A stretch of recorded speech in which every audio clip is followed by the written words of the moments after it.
संविधान बदलने की बात, संविधान में अमेंडमेंट करने की बात, सारे सोशल मीडिया प्लेटफॉर्म बंद कर दो, ये धीरे धीरे ये चीजें, ये गुस्सा बढ़ती चली गई। चाइना लगभग 80% अर्थव्यवस्था नेपाल में अपना प्रवेश करा दिया है। अब जब चाइना का कर्ज लेके नेपाल बैठा होगा तो भारत का हस्तक्षेप कितना होगा। चाइना पूरा का पूरा विदेश की ताकत नेपाल पर हस्तक्षेप कर रही है। गडकरी जी कहते हैं कि यदि काम इतने दिनों के अंदर नहीं करोगे तो नंगा कर दूंगा। कि दलित ST SC के घर में कोई भी लड़कियां यदि BA करके बैठी हुई है तो उसके रोजगार के लिए मेरे तरफ से 1 लाख रुपया उसको मैं 3 महीना के बाद शुरू करने जा रहा हूँ। नरेंद्र मोदी जी का झूठ का पुलिंदा, मालवीय, इस सब टाइप के लोग, लुच्चा टाइप का लोग है। इस सब की चिंता छोड़ दीजिए, वो यही धंधे करता है। हमको लगता है CI के एजेंट से मिला हुआ है कि क्या रेकी कर रहा है राहुल गांधी जी का। जितना EBC और ST SC का वोट है वो सीधा कांग्रेस की तरफ जाएगा। राहुल गांधी जी की तरफ से बिल्कुल फ्री हैंड है कि हमें NDA को हराना है। मेरे साथ पप्पू यादव हैं।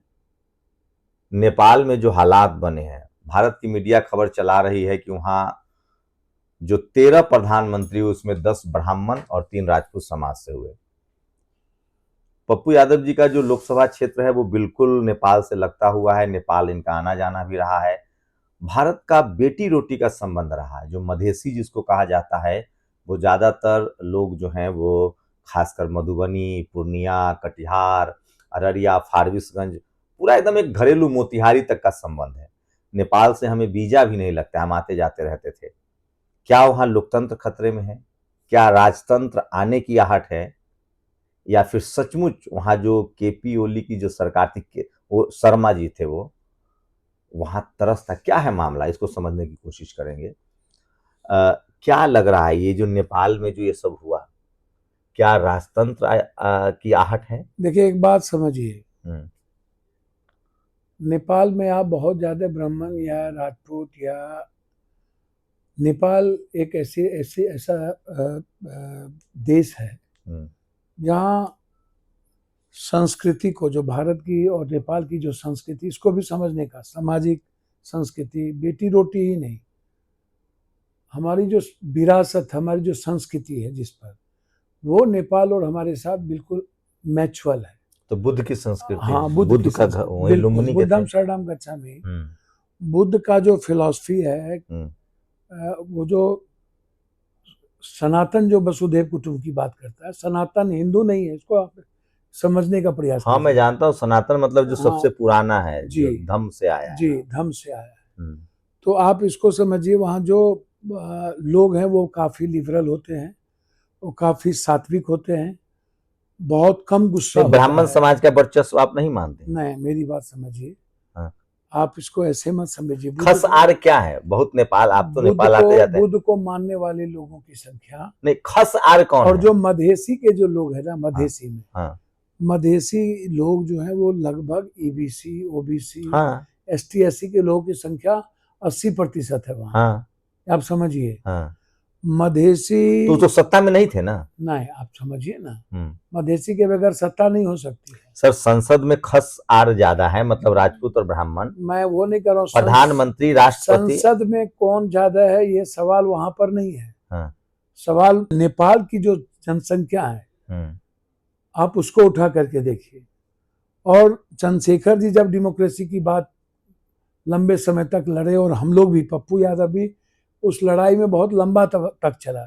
और मधेसियों के पर जब हमला होता था, मधेसियों के जीने के तरीके पर, राजनीतिक सामाजिक तरीके पर, तो हमारे मधेसी के नेताओं ने, मधेसी के लोगों ने, जिसमें सभी जाति भर के लोगों की संख्या काफी। कौन लोग हमलावर थे?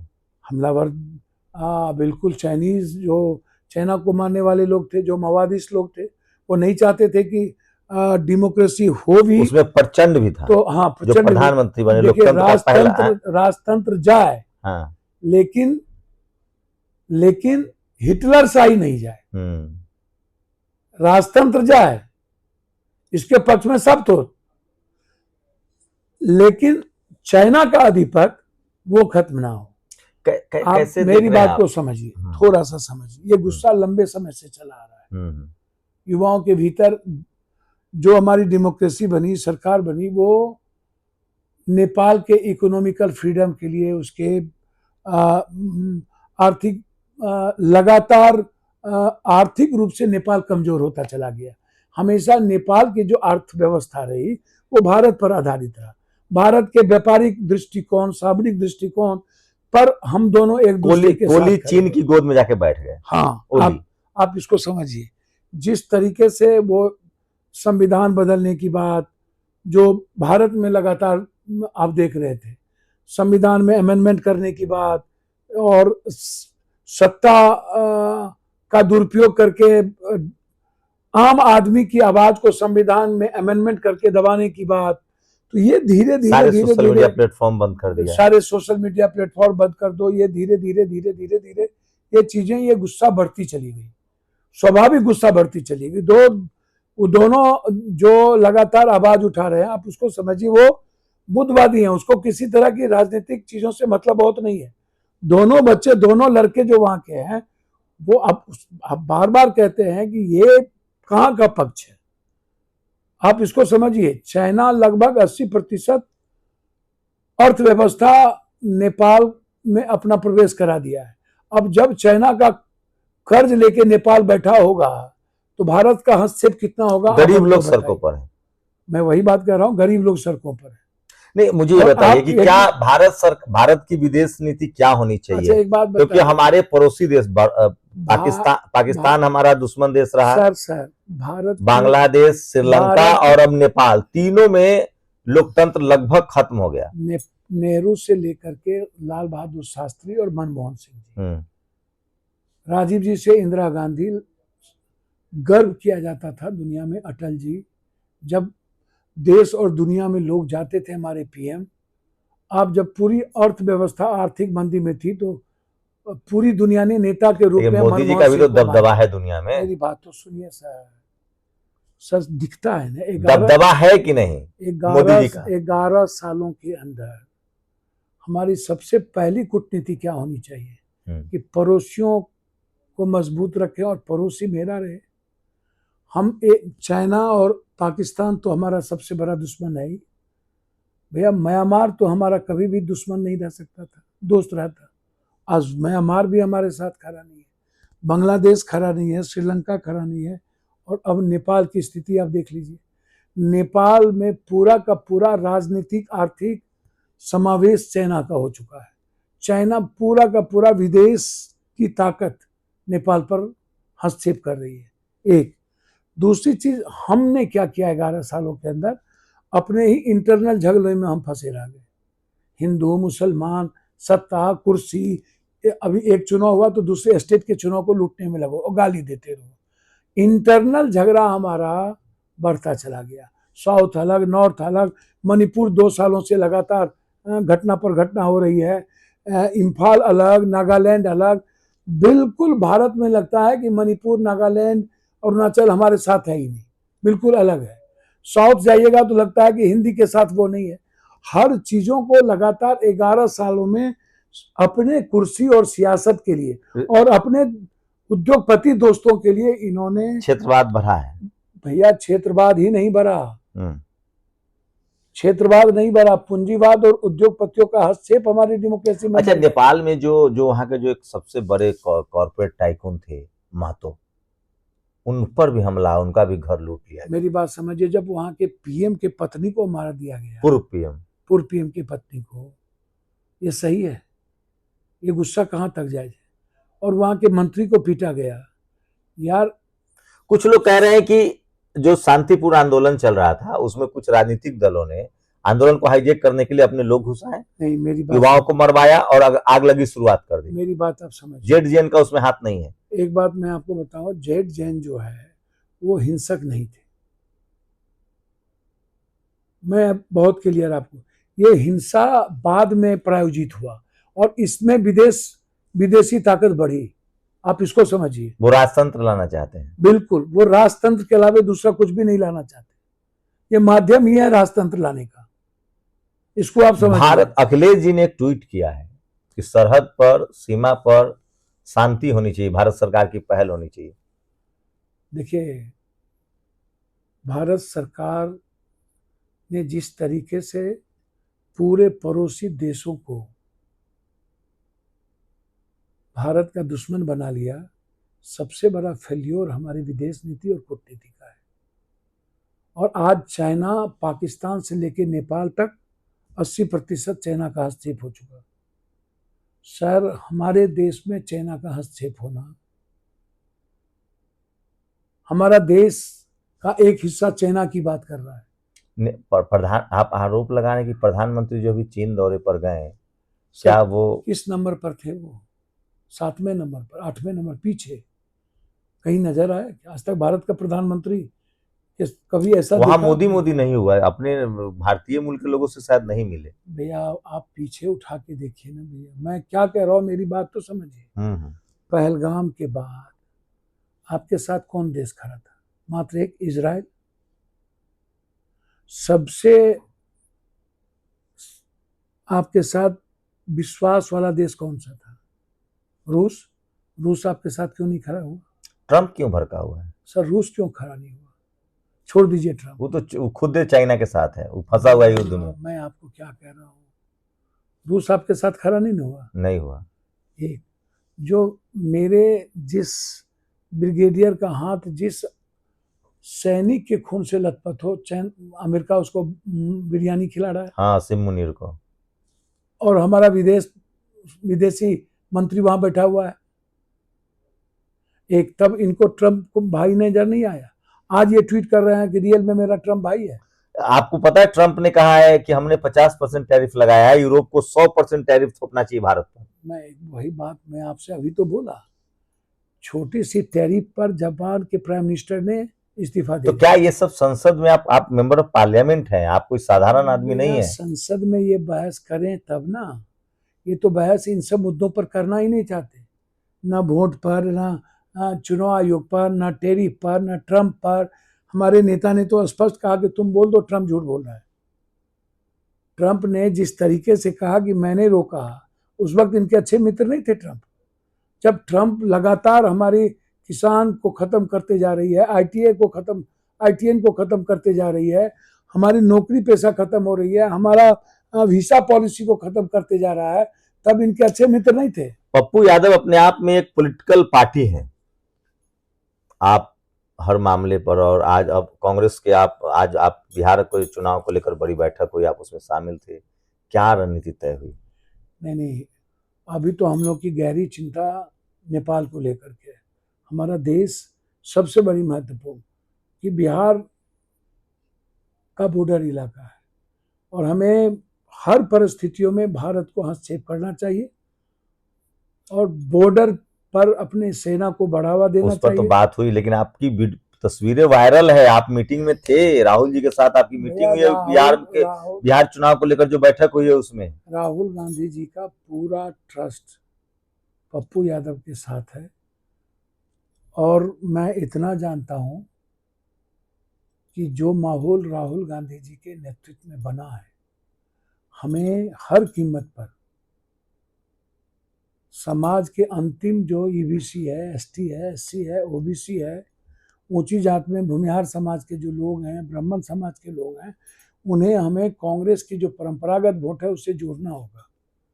हमें ईबीसी को बहुत अत्यधिक सम्मान देना होगा। हर परिस्थिति में ईबीसी के लीडरशिप को आगे लाना पड़ेगा। कितनी सीटें पर लड़ेंगे आप? भैया सवाल ये तो तय प्रभारी और प्रदेश अध्यक्ष को करना है, मुझे नहीं करना है। नहीं, मैं इतना जानता हूं कि मेरे नेता बिल्कुल बुद्धवादी है, बुद्धम शरणम, बीच का रास्ता लेके चलते हैं, हमेशा मध्यमार्गी है राहुल जी। एक बिल्कुल, वो कभी भी एग्रेशन में नहीं देखिएगा उसको। आप बुद्ध को मतलब बुद्ध के रास्ते पर है, वो बुद्ध को फॉलो करते हैं। हम इतने आपको बता दें, कभी आपने उनको एग्रेशन में देखा? लोग तो कहते हैं अंदर खाने की। भैया उसके भीतर सिस्टम के खिलाफ गुस्सा है, उनके खिलाफ, भ्रष्टाचार के खिलाफ, गलत लोगों के खिलाफ गुस्सा है, आम आदमी से गुस्सा नहीं है। क्या कहते हैं आपको राहुल जी? मीडिया वाला सब तो कुछ खबर चलाता रहता है कि पप्पू यादव धमकी दे रहे हैं, दबंग है, कुछ खबर चलाता है कि कांग्रेस उनको सम्मान नहीं दे रही है, आरजेडी। मीडिया की चिंता आप छोड़ दीजिए। कुछ मीडिया वाले लोग जो अरे सर, कुछ मीडिया लोग जो बड़ी ताकत जातिवादी, है। कुछ मीडिया वाले लोग जो जातीय उन्मादी, देखिए मैं उसकी परवाह कहाँ करता हूँ, मैं उसकी परवाह कहाँ आपके पास करता भी तो हूँ मीडिया है। भैया। जोगी से लेकर के उनके सारे मंत्री पदाधिकारी को जूता और चप्पल एमएलए एमपी डेली पीटते हैं। तो मीडिया आपके खिलाफ क्यों खबरें प्लांट कर रहा है? गडकरी क्या जी, आप धमकीबाज भैया हैं, धमकी देते हैं? गडकरी जी कहते हैं कि यदि काम इतने दिनों के अंदर नहीं करोगे तो नंगा कर दूंगा, मैं तुम्हें लटका दूंगा। तो क्या हो गया? वो इंटरप्रिटेशन क्या है प्रधानमंत्री पूर्णिया जा रहे हैं। भैया? पप्पू यादव, जब भी तुम बिहार को और आम आदमी को तुम खत्म करोगे, कोई भी सिस्टम, एनजीओ, कोई भी पदाधिकारी, तो हम वहां होंगे। यदि 10 लाख आपके क्षेत्र में जा रहे हैं प्रधानमंत्री। भैया पहला तो ये बात सुनिए, दूसरी चीज आप ये सुनिए कि राहुल गांधी जी का जितना विश्वास पप्पू यादव को है उतना किसी पर बिहार में नहीं। प्रधानमंत्री आपके क्षेत्र में जा और रहे हैं। मुझे राहुल गांधी और प्रियंका गांधी का पूरा ब्लेसिंग है, और मुझे कांग्रेस के लिए और इंडिया गठबंधन को मजबूत और जिताने के लिए मुझे करना ही है। पीएम आपके खाद क्षेत्र में बनने जा को रहे हैं। तैयार पीएम आपके क्षेत्र में जा रहे हैं। मैं खाद बनने को तैयार हूँ। पीएम आपके क्षेत्र में जा रहे हैं तो भैया पूर्णिया। पीएम जा रहे हैं हमारे क्षेत्र में, हमने और हमारी जनता ने जो ताकत से एयरपोर्ट शुरू लिया है। करवा लिया आपने। जी, क्रेडिट हमने तो आपको जाता है। जो वादा मैंने किया था, एयरपोर्ट, वंदे भारत, क्या कहते हैं, एक्सप्रेसवे, कुर्सेला से बिहारीगंज, किशनगंज से रेलवे, देवघर से तो ये रेलवे। कैसे करवा लिया आप? मोदी जी से आप काम करवा ले रहे हैं। भैया सदन के भीतर लड़ोगे ना आप, सड़क पर लड़ोगे। सड़क पर भी पप्पू यादव लड़ने को तैयार है इनसे, सदन के भीतर भी। रक्सौल में क्यों नहीं हो गया भैया? भागलपुर क्यों नहीं करा लिए? मुजफ्फरपुर क्यों नहीं करा लिए? और जगह तुम क्यों नहीं ले लेते हो? पटना यूनिवर्सिटी क्यों नहीं ले लिए? तुम हाईकोर्ट बेंच करवा दो पूर्णिया में, हम तो छीन के लेंगे एम्स भी। एयरपोर्ट ले लिए आप? सर एयरपोर्ट भी लिए हम पूर्णिया में अपने निजी आपके कोष बड़े से। अच्छे संबंध है एविएशन मिनिस्टर से। भैया हमारे उनके पिताजी से ही अच्छे संबंध थे, हाँ। और उनको मैं धन्यवाद देना चाहूंगा एविएशन मिनिस्टर कब को। शुरू हो रहा है प्लेन? 15 तारीख से। नहीं, 15 को तो नहीं, 15 तारीख से ही शुरू हो जाएगा कलकत्ता और अहमदाबाद। तो पहली फ्लाइट में आप जा रहे हैं पूर्णिया? नहीं, कलकत्ता हो जाएगी ना शुरुआत। हाँ। और मुझे लगता है उसी दिन दिल्ली? घोषणा हो जाएगी सितंबर और अक्टूबर के बीच में किस तारीख को दिल्ली शुरू हो रही है। पूर्णिया जी, दिल्ली टू पूर्णिया, फिर बम्बई। तो उम्मीद है कल मेरी एविएशन मिनिस्टर से लंबी बातचीत हुई, और हम निकट में ही दिल्ली पूर्णिया शुरू करेंगे। उसमें तो जाएंगे पहली फ्लाइट में? मैं निश्चित रूप से जाएंगे, मेरे लिए गर्व का विषय होगा। सीमांचल और कोसी के लिए बड़ा विषय है ये। बहुत बहुत बहुत ये दुनिया से हम जुड़ेंगे, तो हम विकास पर कोई कंप्रोमाइज नहीं करते। जिसको क्या चलाना है चलाते रहो। आपको पूर्णिया के लोगों ने आशीर्वाद दिया है अलग, मतलब सबसे अलग। आप सबसे बड़ी खबर थे जब चुनाव हुआ। क्या और ड्रीम प्रोजेक्ट है आपका पूर्णिया? अभी तो मैं 12 एम्बुलेंस अपने निजी पैसे से दिया है। देखा मैंने। हाँ। 5 महीने दिया है, अभी और जगह जाएगा। मेरा ड्रीम प्रोजेक्ट साफ है, अल्ट्रासाउंड सीटी स्कैन फ्री जांच में 1 साल के अंदर शुरू करूंगा।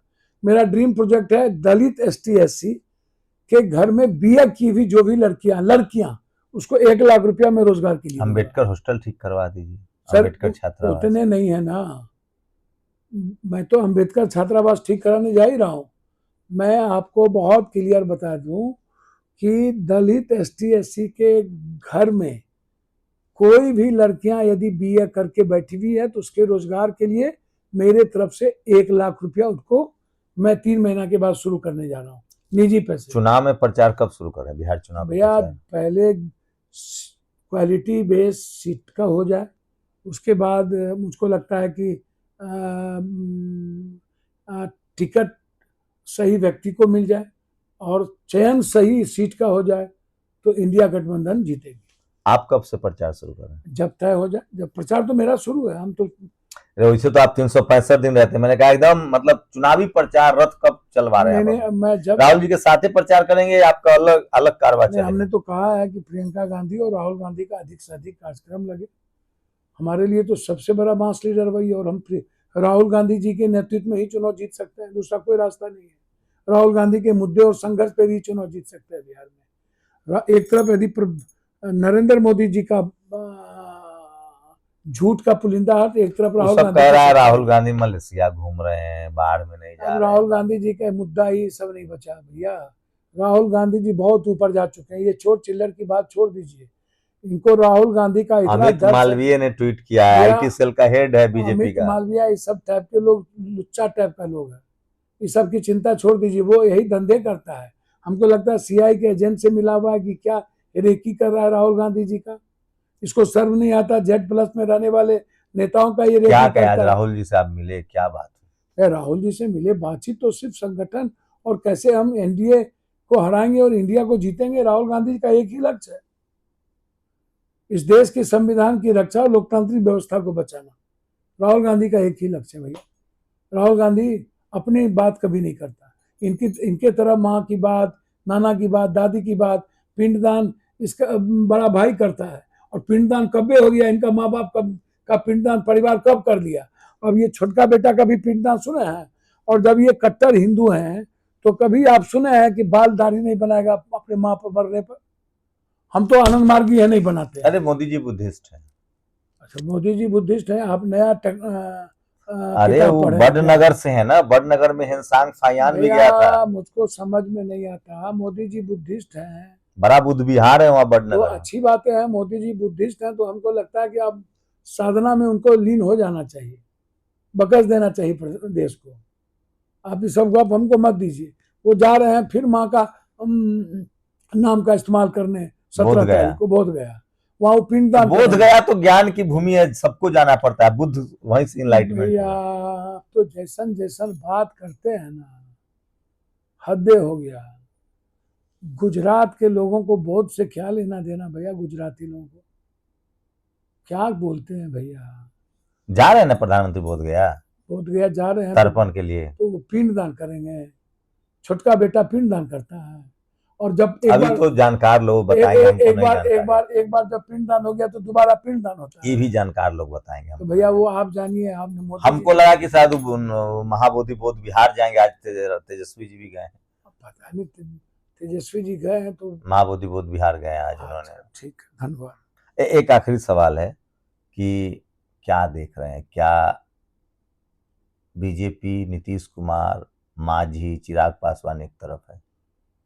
सर कोई एक तरफ नहीं। दिल का टुकड़ा सबका, दिल का किसी का मिलन नहीं होता। सब अलग अलग है। अभी तो राजनीति का अंतिम पड़ाव बाकी है। कौन कहाँ गिरेगा देखते चलिए ना भैया। मोदी जी का प्रभाव रहेगा बिहार में? मोदी जी का कोई प्रभाव बचा है देश में? बिहार थोड़ा अलग माटी है। तो बिहार बिल्कुल कर्पूरी ठाकुर, जगदेव बाबू, शहीद सूरज नारायण सिंह, रेणु, जेपी लोहिया की ना भूमि है वो। हद हो गया। जुब्बा सहनी का ना भूमि है। बीपी मंडल, वही हमने कहा आपको, भूपेंद्र बाबू, इस सब की ना भूमि है। तो आप बेफिक्र रहिए। बिहार में वोट देने के बादों नहीं पता चलता कि वोट किसको दिया। ये अभी हालत तक हो तो गया। बीजेपी नहीं जीती। नीतीश जी को मुख्यमंत्री बनाएगी भैया बीजेपी। नीतीश कुमार जी का परसेप्शन जो है ना, मानसिक और शारीरिक रूप से कमजोर जरूर हुआ, लेकिन जिस तरीके से वो 10,000 ले लो, 3,000 ले लेकिन लोग लो। तो कह रहे हैं नीतीश जी का वोट पप्पू यादव तोड़ सकते हैं। भैया नीतीश जी का वोट, अगर आपको नीतीश जी का वोट आप राहुल गांधी और पप्पू यादव मिलकर के जितना ईबीसी और एसटी/एससी का वोट है वो सीधा कांग्रेस की तरफ जाएगा। ये मैं आपको वादा करता हूँ। एक एक एसटी/एससी और ईबीसी के परिवार में पप्पू यादव परिवार के गरीब लोग तो आपको बहुत इज्जत करते तो हैं। गरीब लोगों को मैं भगवान मानता हूँ। मैं आपको वादा करता हूँ हर गरीब के हाथ में रोजगार के लिए पैसा पहुंचा दूंगा। ये मैं आपको वादा करता हूँ चैलेंज के साथ। नहीं, आप रोजगार दीजिए, पैसा दीजिए, ले आप जाते हैं दुख दर्द में, मिलते सर हैं उसे प्यार 365 करते हैं, दिन उसके आप थाली में खाते हैं सर, उसका पैर छूते हैं। दुख बिना दर्द। खाना वाना तो फैशन हो गया, बहुत लोग नहीं, खाता पप्पू है, यादव गरीब क्या नहीं नहीं दिखावा नहीं करता है नहीं खाना नहीं खाने नहीं का। नहीं नहीं नहीं, पप्पू यादव हर दिन खाता है। आप दुख दर्द में जाते, देखिए मैं देखा हूं इसलिए कह रहा हूँ। 500 आदमी है कि क्या अरे है? वो बात मैं वही तो कह रहा हूँ, खाने का फैशन तो बहुत लोग करता है, अपना थाली लेके जाता है। दलित क्या खाता है, भैया नहीं नहीं, मैं उन्हीं के गरीब क्या साथ खाता है, ये हूँ। फैशन है। सर पप्पू यादव बच्चा से उन्हीं के यहाँ खाता आप है। जो गरीबों के मतलब शादी ब्याह हो, चाहे मरनी हरनी हो, चाहे कोई घटना दुर्घटना हो, आप जाते हैं। तो हम तो कह रहे हैं भाई, हम तो खुद कह रहे हैं। भैया एक एक गरीब की बेटी मेरी बेटी है। एक एक गरीब के बच्चों की पढ़ाई मेरे लिए प्राथमिकता है। दशरथ मांझी को पप्पू यादव 2 लाख रुपया दिया था और अंतिम तक 10,000 रुपया मंथली भेजता रहा है उसके बच्चे को। समझ गए? ये सोच राहुल गांधी और पप्पू यादव की ही हो सकती है, किसी और की नहीं। सर राहुल गांधी की तरफ से फ्री हैंड है बिहार। आप राहुल गांधी जी की तरफ से बिल्कुल फ्री हैंड है कि हमें एनडीए को हराना है और हम लोग मिल। आज एगो कांग्रेस का नेता कह रहे थे यूपी में, सुन लीजिए, कि सारा कांग्रेसी डरता है राहुल गांधी के अलावा जेल जाने से, और सब 50-50 रहता है। मैं नहीं कह रहा हूं, कांग्रेस का नेता कहा राहुल जी के दौरे में। राहुल गांधी जी भी कहते हैं ये सब डरते हो। आज ये जो क्रॉस वोटिंग हुआ 3 ठो आरजेडी ने दे दिया वोट। ये कहां से पता चला? ये तो टाइम्स नो चला रहा है। अरे तो मीडिया वाला कह देगा तो लड़ाने के लिए कह रहा है भैया। शशि थरूर और प्रियंका चतुर्वेदी ने क्रॉस वोटिंग किया, एक आपके सांसद ने। अब हम कह रहे हैं, हम भी मीडिया वाले हैं, जब इसमें वोट गुप्त, आप तो वोट डाले हैं ना? हाँ। आप किसको वोट डाले किसी को पता है? भैया किसी को पता नहीं। तो कैसे कोई कह देगा कि क्रॉस वोटिंग हुआ है? आप कैसे कह दिए शशि थरूर? ये तो मनु, मैं वही कहा ना, मैं झूठ बोल रहा हूँ। ये मनु मीडिया आरजेडी और कांग्रेस को लड़ाना चाह रही है। सर मनु मीडिया क्या करता है, लेकिन जो बात आ रही है तो मीडिया कह देगा कि पप्पू यादव पता, आपने तो वोट डाला किसी को पता है? 14 से 24 आदमी कौन है ये दोगलई? 15 को वोट जो इनवैलिड हुआ है आपके, उस पर बात की ना, किसका वोट हुआ, क्यों इनवैलिड हुआ? इनवैलिड करवाया गया होगा कि तुम इनवैलिड कर दे। लेकिन आप कैसे कह सकते हैं कि जेएमएम के सांसद ने क्रॉस वोटिंग किया? ये तो टीवी वाला तो खाली लड़ा रहा है। भैया मैं अटल बिहारी वाजपेयी की एक लाइन थी कि मैंने, मेरे पैर में 2 कांटे थे, एक मुलायम सिंह यादव और एक कांसीराम साहब, और दोनों को मैंने लड़ा के निकाल दिया एक दूसरे से।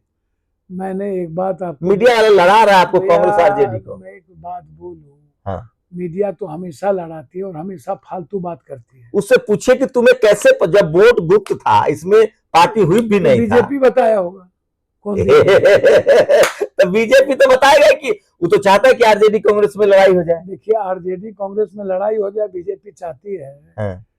क्या बीजेपी से हम डरने नहीं लगे हैं?